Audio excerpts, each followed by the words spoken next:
Hi hello అండి, అందరికీ నమస్కారం అండి. మన నాగా డివోషనల్ వ్లాగ్స్కి స్వాగతం అండి. మనం ఈరోజు నైనార్ల కథలు చెప్పుకుంటున్నాం కదా. ఇంకొక నైనార్ కథ గురించి చెప్పుకుంటున్నాం. నైనార్లు గొప్ప శివభక్తులు. భగవంతుని చేరడానికి కావలసింది నిష్కలమైన భక్తే కానీ ఇంకేమి అవసరం లేదని వీరి కథలు నిరూపిస్తాయి. కార్తీక మాసం సందర్భంగా వారి గురించి తెలుసుకునే ప్రయత్నం చేస్తున్నాం మనం. ఇప్పుడు చండేశ్వర నాయనారు కథ గురించి చెప్పుకుంటున్నాం. కథలోకి వెళ్దాం. నీయజలూరు అనే గ్రామంలో యచ్చదత్తన్ పవిత్ర అనే దంపతులు శైవ సాంప్రదాయాన్ని అనుసరిస్తూ జీవనం సాగిస్తూ వచ్చారు. పరమేశ్వరుని అనుగ్రహం వలన వారికి ఒక కుమారుడు జన్మించాడు. అతని పేరు విచారశర్మ. శివభక్తుడైన విచారశర్మ పశువులను మేపడమే పవిత్ర కార్యంగా నిర్వహిస్తూ వచ్చాడు. చేతిలో ఒక పొడవాటి కర్రను ధరించి పశువులను పచ్చిక అధికంగా ఉన్న ప్రాంతాలకు తీసుకువెళ్ళి మేపుతుండేవాడు. దీని కారణంగా పశువులు ఆరోగ్యంగాను బలిష్టంగాను ఉండేవి. పాలను కూడా అధికంగా ఇవ్వసాగాయి. ఊరువారు కూడా దీనిని చూసి సంతోషించారు. ఇంట్లోనున్న దూడలను ఎడబాసిన ఆవులు విచారశర్మ తమ దగ్గరికి రాగానే పాలు పిండకనే యథేచ్ఛగా పాలను స్రవించసాగాయి. ఈ పాలు ఇలా వృధాగా నేలపాలు కావడం కన్నా శివునికి అభిషేకంగా ఉపయోగిస్తే మంచిదని విచారశర్మ అనుకున్నాడు.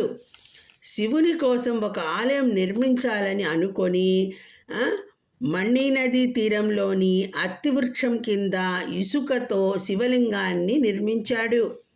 ఒక్కొక్క ఆవు పొదుగులోని 4 కాడలలో ఒకదానిని మాత్రం తడమగా దాని నుంచి పాలు సమృద్ధిగా కురిసింది. వాటిని కడవలో నింపుకొని శివలింగానికి అభిషేకం చేశాడు. పరమేశ్వరుడు అతని భక్తికి సంప్రీతుడై క్షీరాభిషేకాన్ని సంతోషంగా స్వీకరించాడు. పశువులు తామే వచ్చి పూజకు కావలసిన పాలను ఇవ్వసాగాయి.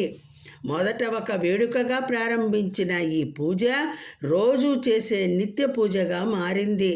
విచారశర్మ చేస్తున్న ఈ పూజను చూసి వాస్తవం తెలియని ఒకడు ఆ ఊరి పెద్దల దగ్గరకు వెళ్ళి వారితో విచారశర్మ మన ఊరి ఆవుల నుండి పాలను తీసి వాటిని ఇసుకలో పోస్తున్నాడు అని ఫిర్యాదు చేశాడు. ఇసుకతో శివలింగాన్ని కట్టి చేస్తున్నాడండి అభిషేకం.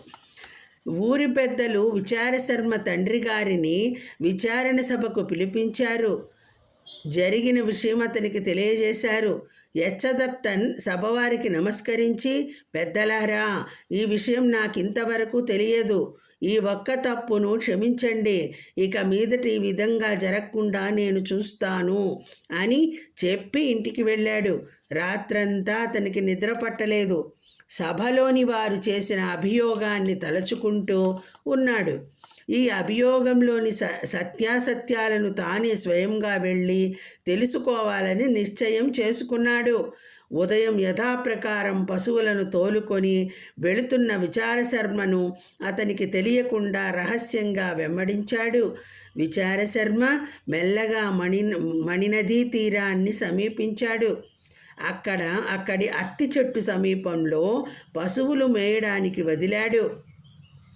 తాను నదిలో స్నానం చేసి అత్తి చెట్టు కింద ఇసుకలో శివలింగాన్ని నిర్మించాడు.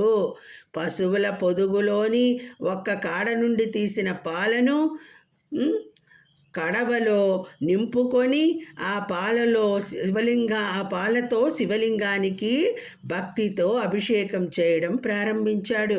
ఒక్క పొదుగు నుంచి తీసిన పాలు అన్నమాట. అవి ఎన్నో వస్తున్నాయి కదా, అక్కడ పాలు ఆవులిస్తున్నాయి కదా. అది తన కుమారుడు చేస్తున్న తతంగమంతా యచ్చదత్తన్ చూశాడు. మితిలేని కోపంతో తన చేతితో ఉన్న కర్రతో విచారశర్మ వీపుపై బలంగా కొట్టాడు. కానీ భక్తి పారవశ్యంతో పూజ చేస్తున్న విచారశర్మకు తన తండ్రి కొట్టిన దెబ్బలు కానీ తిట్టిన తిట్లు కానీ వినిపించలేదు. యచ్చదత్తన్ కోపాన్ని ఆపుకోలేకపోయాడు తండ్రి. పరమేశ్వరుని అభిషేకానికై కడవలో ఉంచిన పాలను తన కాలితో తన్ని తోసివేశాడు.